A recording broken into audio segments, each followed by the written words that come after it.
Alors on est bien ici à Saint-Étienne et dans ce centre des congrès, on est évidemment en direct et vous le savez, en direct sur la page Facebook Défi Autonomie. Et puis là on va aller faire un petit tour, on va partir en randonnée pédestre parce que j'ai avec moi le président du comité départemental de randonnée pédestre de la Loire, Robert Lotissier. Bonjour. Bonjour. Alors c'est important que vous soyez là, vous, avec votre stand sur ce Défi Autonomie. Bien, tout à fait, parce que la randonnée pédestre, on va dire, draine énormément de randonnées dans le département de la Loire et fait profiter, on va dire, le système randonnée du plus jeune au plus grand. Voilà. Et alors vous êtes à l'origine du stage rando santé, c'est ça? Vous pouvez m'en dire un petit mot? Alors, dans la Loire, nous avons développé le concept Rando Santé qui a été mis en place. C'est quelque chose qui a été mis en place par notre fédération en 2005. Et c'est vrai qu'il faut du temps pour arriver à développer ce genre de choses. Donc nous avons organisé le premier stage Rando Santé il y a environ 3 semaines. Une douzaine d'animateurs ont été formés et vont pouvoir maintenant s'exprimer au sein de leur association.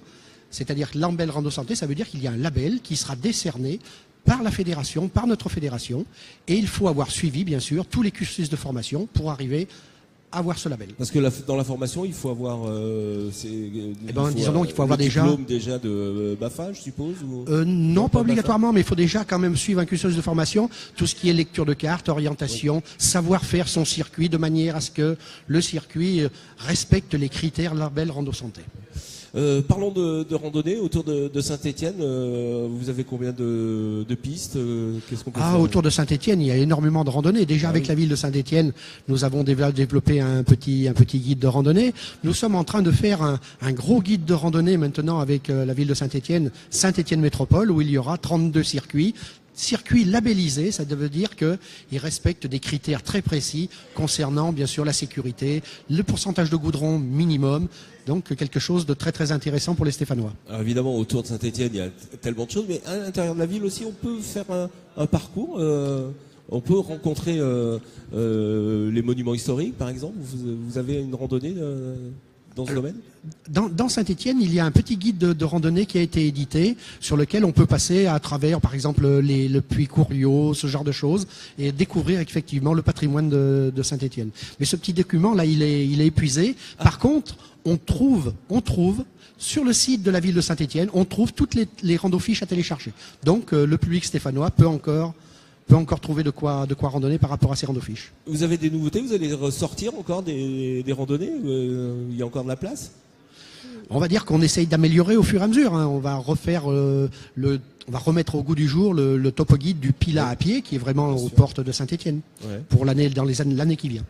Et l'entretien des sentiers, comment vous participez aussi vous? Alors on va dire que le comité départemental s'occupe déjà de tout ce qui est CGR, qui arrive aujourd'hui à 1000 km dans le département de la Loire, et qu'actuellement nous sommes en train de faire le dernier GR dans le département, qui est né il n'y a pas très très longtemps et qui va être balisé pour le printemps 2018. C'est un circuit Jacquer, et qui est de Cluny au Puy, et Lyon également le Puy, en rejoignant Saint-Georges-de-Ville. Donc 240 km qui seront à nouveau balisés dans le département de la Loire. Donc là, il y a eu un très très gros travail de fait par l'équipe du comité départemental. On va dire que ça représente environ 2000 heures de travail. Waouh, bah oui, effectivement. Et en tout cas, on sait que la randonnée, c'est très important. Et justement, on a un club avec nous, c'est Joël Bertrand Bello. Bonjour Joël Bertrand. Bonjour. Vous êtes président du club Les Joyeux Arpenteurs, c'est ça? Oui. Voilà, tout petit peu plus près le micro. Alors, vous faites le rando santé, hein, vous êtes le premier club? Oui, premier club de la Loire. Voilà. Alors, c'était pas le but au départ, c'était une évidence pour moi de passer à la rando santé. Le club existe depuis le 3 mars 2015. Et je dirais que par les effets immédiats que la marche et la randonnée en général ont produit sur moi-même, dès qu'un médecin d'une autre fédération, d'une autre région, un autre comité, on va dire, nous a présenté collectivement à l'Interclub dans la Loire, pour moi ça a été immédiat et j'ai entrepris les formations complémentaires. Alors ça présuppose déjà d'avoir fait par exemple les premiers secours, un module de base, et je dirais que là c'est quand même le point important, parce que ça a été le contact avec les formateurs de la Loire, et là c'est quand même des gens, ce sont des gens experts, des humanistes, on va dire, qui disent pas leur nom, et qui vous aident à comprendre la topographie, l'organisation des chemins, la lecture de la carte. Moi, j'adore les cartes, mais je ne savais pas les lire en réalité, parce qu'on croit qu'on va voir un village, puis en réalité, on nous explique que là, il y a un monticule qui nous empêche de voir le village. Essayez de parler un petit peu plus près, le mettre sur le menton. Voilà. Alors, donc la rando santé, c'est un complément de formation, bien sûr indispensable, avec des médecins et déjà des praticiens, puisqu'il y a quand même 265 clubs en France, 1100 animateurs formés. Et là, on transpose, je dirais, une fonction de bénévolat, un peu qu'on fait déjà dans une attitude normale d'organisation d'une randonnée. On l'adapte aux conditions soit de personnes qui n'ont jamais marché. C'était mon cas il y a 4 ans, je marchais pas beaucoup, j'avais 15 kilos de plus, j'avais une activité commerciale, donc voilà. Et donc ça a eu des effets très visibles au bout d'un an. Et dans le démarrage du club des Joyeux Arpenteurs, on a déjà des démonstrations de personnes qui, par la convivialité, par le fait qu'elles passent moins de temps sur un repas et plus de temps à l'extérieur, au bout d'un an, c'est le miracle constaté sur la balance. Voilà. La rando santé, on doit bien sûr suivre des critères, distance, durée, dénivelé, bien évidemment. Et alors maintenant, on a un outil qui s'est développé, que moi j'ai intégré immédiatement, c'est un indicateur d'indice d'effort qui nous limite.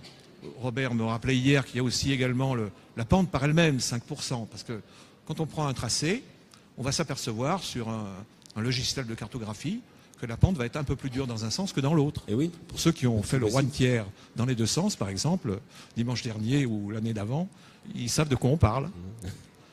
Voilà. Alors, rando santé, ça redonne confiance. Souvent, il y a des personnes qui viennent marcher et disent « Oh, mais moi, je ne pourrais pas faire autant de kilomètres. » Donc, c'est ce que j'allais vous demander. Est-ce que vous adaptez Ah oui, absolument. Moi, on accorde un peu un entretien. On a un entretien. Bien sûr, on s'appuie sur un certificat de non-contre-indication à la pratique de la marche, qui est obligatoire déjà pour l'obtention de notre licence en général, et encore avec plus d'importance pour la rando santé. Donc, on va limiter des parcours. Pour ce qui me concerne, il y a un cadre général, on va dire 4 km 500, 5 km 500 au départ. On peut aller jusqu'à 7 km 500 dans des clubs, et nous y arriverons bientôt. Mais il y a déjà, en quelques mois, spontanément, j'ai été rejoint par une personne qui, à la suite d'interventions sur le niveau digestif, avait besoin de reprendre de l'activité physique, parce que dans la clinique où elle était allée, on la faisait marcher sur un tapis. Ah oui. Donc elle est sortie avec une prescription, ce qui est déjà officiel depuis le mois de décembre. Les médecins peuvent prescrire, non pas en vue de se faire rembourser la licence, c'est pas le cas, mais c'est une prescription qui va permettre de diminuer par exemple la dose de médicaments. Bien sûr. Alors parce que les effets immédiats de la marche, quelle qu'elle soit, ça va être une meilleure respiration, meilleure circulation, meilleure mobilité, meilleur équilibre. Et ça, c'est un petit miracle. Voilà, s'aérer la tête et rencontrer des gens, c'est aussi primordial. Absolument. Alors ça, bien sûr que Robert pourrait en parler beaucoup plus que moi, lui qui est un passionné de la faune et de la flore, parce qu'il y a ces compléments, ces lectures de paysages.